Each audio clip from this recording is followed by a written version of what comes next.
Hello friends, welcome back to Brahmi kitchen. ನಾನು ನಿಮ್ಮ ಚೇತನಾ ಮಂಜುನಾಥ್. ಇವತ್ತಿನ ರೆಸಿಪಿ ಬಂದ್ಬಿಟ್ಟು ಚುರುಮುರಿ. ಈ ಒಂದು ಚುರುಮುರಿನ ಈಸಿಯಾಗಿ ಹಾಗೂ ಟೇಸ್ಟಿಯಾಗಿ 2 ನಿಮಿಷದಲ್ಲಿ ಹೇಗೆ ಮಾಡೋದಂತ ಈ ಒಂದು ವಿಡಿಯೋದಲ್ಲಿ ತೋರಿಸಿದ್ದೇನೆ. ಈ ಒಂದು ಚುರುಮುರಿಗೆ ಕೆಲವು ಸೈಡಲ್ಲಿ ಗಿರ್ಮಿಟ ಅಂತಾನೂ ಕೂಡ ಕರೀತಾರೆ. ಹಾಗಿದ್ರೆ ಈ ಒಂದು ಚುರುಮುರಿನ ಹೇಗೆ ಮಾಡೋದಂತ ನೋಡೋಣ. ಈ ವಿಡಿಯೋನ ಶುರು ಮಾಡೋಕ್ಕಿಂತ ಮುಂಚೆ ಯಾರ್ಯಾರು ನನ್ನ ಚಾನಲ್ನ ಸಬ್ಸ್ಕ್ರೈಬ್ ಮಾಡ್ಕೊಂಡಿಲ್ವೋ ಅವರು ಪ್ಲೀಸ್ ನನ್ನ ಚಾನಲ್ನ ಸಬ್ಸ್ಕ್ರೈಬ್ ಮಾಡ್ಕೊಳ್ಳಿ. ಹಾಗೆ ಪಕ್ಕದಲ್ಲಿರೋ ಬೆಲ್ ಐಕನ್ನ ಪ್ರೆಸ್ ಮಾಡಿ. ಈ ವಿಡಿಯೋ ನಿಮಗೆ ಇಷ್ಟವಾಗಿದ್ದರೆ ನನ್ನ ಈ ಒಂದು ವಿಡಿಯೋನ ಲೈಕ್ ಮಾಡಿ.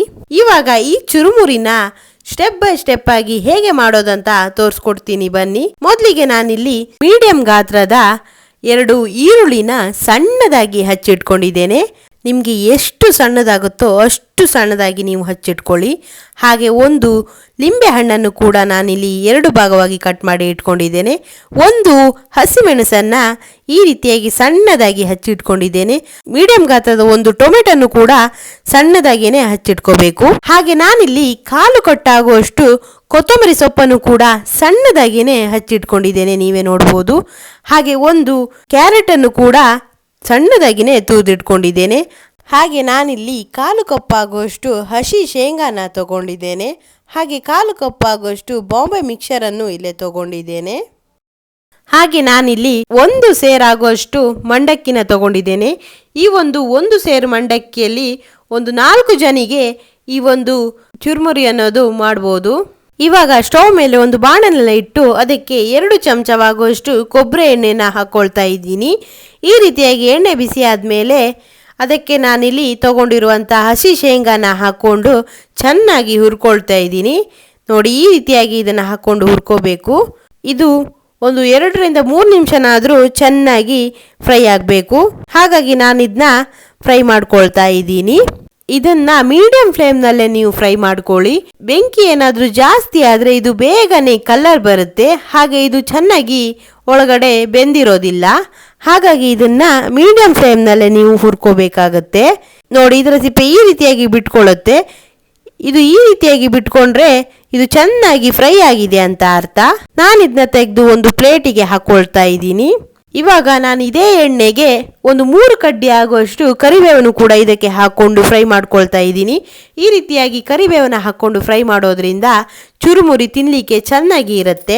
ನೋಡಿ, ಇದು ಇಷ್ಟು ಫ್ರೈ ಆದರೆ ಸಾಕು. ಇದನ್ನು ಕೂಡ 1ರಿಂದ 2 ನಿಮಿಷ ಫ್ರೈ ಆದರೆ ಸಾಕಾಗುತ್ತೆ. ಇದನ್ನು ಕೂಡ ಅದೇ ಪ್ಲೇಟಿಗೆ ನಾನು ತೆಗೆದಿಟ್ಕೊಳ್ತಾ ಇದ್ದೀನಿ. ಇವಾಗ ನಾನು ಗ್ಯಾಸನ್ನು ಆಫ್ ಮಾಡಿ ಈ ಎಣ್ಣೆ ತಣ್ಣಗಾಗಲಿಕ್ಕೆ ಬಿಡ್ತಾ ಇದ್ದೀನಿ. ಈ ಎಣ್ಣೆ ಕೂಡ ವೇಸ್ಟ್ ಆಗಲ್ಲ. ಇದನ್ನು ನಾನು ಇಲ್ಲಿ ಚುರುಮುರಿಗೆ ಬಳಸ್ತಾ ಇದ್ದೀನಿ. ನಾನಿವಾಗ ಒಂದು ದೊಡ್ಡ ಪಾತ್ರೆಯನ್ನು ತಗೊಂಡು ಅದಕ್ಕೆ ಮಂಡಕ್ಕಿನ ಹಾಕೊಳ್ತಾ ಇದ್ದೀನಿ. ಈ ರೀತಿಯಾಗಿ ಮಂಡಕ್ಕಿನ ಹಾಕೊಂಡು ನಾನಿಲ್ಲಿ ಸಣ್ಣದಾಗಿ ಕಟ್ ಮಾಡ್ಕೊಂಡಿರೋ ಈರುಳ್ಳಿನ ಸೇರಿಸ್ಕೊಳ್ತಾ ಇದ್ದೀನಿ. ನಿಮಗೆ ಎಷ್ಟು ಸಣ್ಣದಾಗುತ್ತೋ ಅಷ್ಟು ನೀವು ಈ ಒಂದು ಈರುಳ್ಳಿ ಹಾಗೂ ಟೊಮೆಟೊನ ಕಟ್ ಮಾಡ್ಕೋಬಹುದು. ನೋಡಿ, ನಾನಿಲ್ಲಿ ಈರುಳ್ಳಿನ ಸೇರಿಸ್ಕೊಂಡು ಆಮೇಲೆ ಇದಕ್ಕೆ ಕಟ್ ಮಾಡಿರೋಂಥ ಹಸಿಮೆಣಸನ್ನ ಹಾಕೊಳ್ತಾ ಇದ್ದೀನಿ. ನೀವು ಈ ಹಸಿಮೆಣಸನ್ನ ಸ್ಕಿಪ್ ಕೂಡ ಮಾಡ್ಬೋದು, ಯಾಕಂದ್ರೆ ನಿಮಗೆ ಖಾರ ಕಮ್ಮಿ ಬೇಕಂತಿದ್ರೆ. ಇವಾಗ ನಾನು ಇದಕ್ಕೆ ಸಣ್ಣದಾಗಿ ಹಚ್ಚಿಟ್ಕೊಂಡಿರೋ ಟೊಮೆಟೊನು ಕೂಡ ಸೇರಿಸ್ಕೊಳ್ತಾ ಇದ್ದೀನಿ. ಹಾಗೆ ಇಲ್ಲಿ ನಾನೀಗ ಹಚ್ಚಿಟ್ಕೊಂಡಿರೋ ಕೊತ್ತಂಬರಿ ಸೊಪ್ಪನ್ನು ಇಲ್ಲೇ ಸೇರಿಸ್ಕೊಳ್ತಾ ಇದ್ದೀನಿ. ಹಾಗೆ ಸಣ್ಣದಾಗಿ ತುರಿದಿಟ್ಕೊಂಡಿರೋ ಕ್ಯಾರೆಟನ್ನು ಕೂಡ ಇದಕ್ಕೆ ಸೇರಿಸ್ಕೊಳ್ಳಿ. ಈ ರೀತಿ ಸೇರಿಸ್ಕೊಂಡಾದ್ಮೇಲೆ ನಾವಿಲ್ಲಿ ಫ್ರೈ ಮಾಡ್ಕೊಂಡಿರೋ ಶೇಂಗಾನ ಹಾಗೆ ಫ್ರೈ ಮಾಡ್ಕೊಂಡಿರೋ ಕರಿಬೇವನ್ನು ಕೂಡ ಸೇರಿಸ್ಕೊಳ್ತಾ ಇದ್ದೀನಿ. ಇವೆಲ್ಲವನ್ನು ಈ ರೀತಿಯಾಗಿ ಸೇರಿಸ್ಕೊಂಡು ನಾನಿದಕ್ಕೆ 1/4 ಟೀ ಸ್ಪೂನ್ ಆಗುವಷ್ಟು ಖಾರದ ಪುಡಿಯನ್ನು ಹಾಕ್ಕೊಳ್ತಾ ಇದ್ದೀನಿ. ನಿಮಗೆ ಖಾರ ಜಾಸ್ತಿ ಬೇಕಾದರೆ ನೀವು ಸ್ವಲ್ಪ ಖಾರದ ಪುಡಿಯನ್ನು ಜಾಸ್ತಿ ಹಾಕೋಬಹುದು. ಹಾಗೆ ನಾನಿಲ್ಲಿ 1/4 ಟೀ ಸ್ಪೂನ್ ಆಗುವಷ್ಟು ಉಪ್ಪನ್ನು ಕೂಡ ಇಲ್ಲೇ ಸೇರಿಸ್ಕೊಳ್ತಾ ಇದ್ದೀನಿ. ನಿಮಗೆ ಉಪ್ಪು ಜಾಸ್ತಿ ಬೇಕು ಅಥವಾ ಕಮ್ಮಿ ಬೇಕಂದರೆ ನಿಮಗೆ ಎಷ್ಟು ಬೇಕು ನೀವು ಅಷ್ಟು ಹಾಕೋಬಹುದು. ಈ ರೀತಿಯಾಗಿ ಉಪ್ಪನ್ನು ಸೇರಿಸ್ಕೊಂಡು ನಾನಿಲ್ಲೇ ಇದಕ್ಕೆ ಲಿಂಬೆ ಜ್ಯೂಸನ್ನು ಇಲ್ಲೇ ಸೇರಿಸ್ಕೊಳ್ತಾ ಇದ್ದೀನಿ. ಆಗಲೇ ನಾವು ಶೇಂಗಾ ಫ್ರೈ ಮಾಡಿರೋ ಎಣ್ಣೆಯನ್ನು ಕೂಡ ನಾನು ಇದಕ್ಕೆ ಸೇರಿಸ್ಕೊಳ್ತಾ ಇದ್ದೀನಿ. ಈ ರೀತಿಯಾಗಿ ತೆಂಗಿನ ಎಣ್ಣೆನ ಜಾಸ್ತಿ ಸೇರಿಸ್ಕೊಳ್ಳೋದ್ರಿಂದ ಈ ಒಂದು ಚುರುಮುರಿ ಅನ್ನೋದು ತುಂಬಾ ಚೆನ್ನಾಗಿ ಟೇಸ್ಟ್ ಕೊಡುತ್ತೆ. ಈ ರೀತಿಯಾಗಿ ಎಲ್ಲವನ್ನು ಸೇರಿಸ್ಕೊಂಡು ಇದನ್ನು ಚೆನ್ನಾಗಿ ನೀವು ಮಿಕ್ಸ್ ಮಾಡ್ಕೊಳ್ಬೇಕಾಗತ್ತೆ. ನೀವು ಇದನ್ನು ಯಾವ ರೀತಿಯಾಗಿ ಮಿಕ್ಸ್ ಮಾಡ್ಕೊಳ್ತೀರೋ ಅದರ ಮೇಲೆ ಇದರ ಟೇಸ್ಟ್ ಅನ್ನೋದು ಬರುತ್ತೆ. ನೀವು ಇದನ್ನು ಜಾಸ್ತಿ ಮಿಕ್ಸ್ ಮಾಡ್ಕೊಳ್ಳೋದ್ರಿಂದ ಇದರ ಮಸಾಲ ಎಲ್ಲ ಬದಿಗೂ ಹೋಗಿ ಚೆನ್ನಾಗಿ ಮಿಕ್ಸ್ ಆಗುತ್ತೆ. ನೀವು ಚೆನ್ನಾಗಿ ಈ ರೀತಿಯಾಗಿ 2 ನಿಮಿಷವಾದರೂ ಮಿಕ್ಸ್ ಮಾಡ್ಕೊಳ್ಬೇಕಾಗತ್ತೆ. ಎಲ್ಲ ಮಸಾಲೆಗಳು ಮಿಕ್ಸ್ ಆಗಬೇಕಾಗತ್ತೆ. ನೋಡಿ, ನಾನಿಲ್ಲಿ ಈ ರೀತಿಯಾಗಿ ಮಿಕ್ಸ್ ಮಾಡ್ಕೊಳ್ತಾ ಇದ್ದೀನಿ. ಹಾಗೆ ಇದಕ್ಕೆ ನಾನಿಲ್ಲಿ ಲಾಸ್ಟಿಗೆ ಈ ರೀತಿಯಾಗಿ ಮಿಕ್ಸ್ ಮಾಡ್ಕೊಂಡಿದ್ದಾದಮೇಲೆ ನಾನಿಲ್ಲಿ ಇದಕ್ಕೆ ಲಾಸ್ಟಿಗೆ ಮಿಕ್ಸರನ್ನು ಸೇರಿಸ್ಕೊಳ್ತಾ ಇದ್ದೀನಿ. ಮಿಕ್ಸರನ್ನು ಕೂಡ ಸೇರಿಸ್ಕೊಂಡು ಈ ರೀತಿಯಾಗಿ ಒಂದ್ಸಾರಿ ಮಿಕ್ಸ್ ಮಾಡ್ಕೊಳ್ಳಿ, ಸಾಕಾಗತ್ತೆ. ಹಾಗೆ ಈ ಚುರುಮುರಿನ ನೀವು ಸರ್ವ್ ಮಾಡ್ಕಿದ್ರೆ ಮುಂಚೆ ಒಂದು 2 ನಿಮಿಷ ಇದ್ದಲ್ಲಿ ಇದನ್ನು ಪ್ರಿಪೇರ್ ಮಾಡಿಕೊಂಡ್ರೆ ಸಾಕು. ಇದನ್ನು ಜಾಸ್ತಿ ಹೊತ್ತು ಮಾಡಿ ಇಡಲಿಕ್ಕೆ ಇದು ಬರಲ್ಲ. ಇದರಲ್ಲಿರೋ ಮಂಡಕ್ಕಿ ಮೆತ್ತಗಾಗಿ ಹೋಗುತ್ತೆ.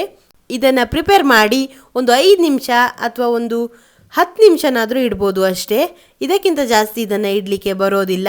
ನೀವು ಬೇಗನೆ ಸರ್ವ್ ಮಾಡಬೇಕಾಗತ್ತೆ. ನೋಡಿ, ಈ ಒಂದು ಚುರುಮುರಿ ರೆಡಿಯಾಗಿದೆ. ನೋಡಿದ್ರೇ ಬಾಯಿಯಲ್ಲಿ ನೀರು ಬರ್ತಾ ಇದೆ, ಅಷ್ಟೊಂದು ರುಚಿಯಾಗಿರುತ್ತೆ ಈ ಒಂದು ಚುರುಮುರಿ. ನೀವು ಇದನ್ನು ಬೇರೆ ರೀತಿಯಲ್ಲಿ ಮಾಡ್ಕೊಂಡಿದ್ರೆ ಈ ರೀತಿಯಾಗಿ ಒಂದ್ಸಾರಿ ಟ್ರೈ ಮಾಡಿ, ನಿಮಗೆ ತುಂಬಾ ಇಷ್ಟವಾಗುತ್ತೆ. ಇದರ ಫ್ಲೇವರ್ಗೇನೆ ತಿನ್ಬೇಕಂತ ಆಸೆ ಆಗ್ತಿದೆ. ಈ ಚುರುಮುರಿನ ಸಂಜೆ ಟೈಮಲ್ಲಿ ಟೀ ಅಥವಾ ಕಾಫಿ ಜೊತೆನೂ ಕೂಡ ನೀವು ತಿನ್ಬೋದು. ಹಾಗೆ ಇದು ನಿಮ್ಮ ಮನೆಯಲ್ಲಿ ಎಲ್ರಿಗೂ ಇಷ್ಟವಾಗುತ್ತೆ ನೀವು ಈ ರೀತಿಯಾಗಿ ಟ್ರೈ ಮಾಡಿದರೆ. ಈ ಒಂದು ಚುರುಮುರಿನ ನಿಮ್ಮ ಮನೆಯಲ್ಲಿ ಟ್ರೈ ಮಾಡಿ ಇದು ಹೇಗೆ ಬಂತಂತ ನನ್ನ ಕಾಮೆಂಟ್ ಸೆಕ್ಷನಲ್ಲಿ ನನಗೆ ತಿಳಿಸಿ. ಈ ಒಂದು ವಿಡಿಯೋ ನಿಮಗೆ ಇಷ್ಟವಾಗಿದ್ದಲ್ಲಿ ನನ್ನ ಚಾನಲ್ನ ಸಬ್ಸ್ಕ್ರೈಬ್ ಮಾಡಿ, ಹಾಗೆ ನನಗೆ ಸಪೋರ್ಟ್ ಮಾಡಿ.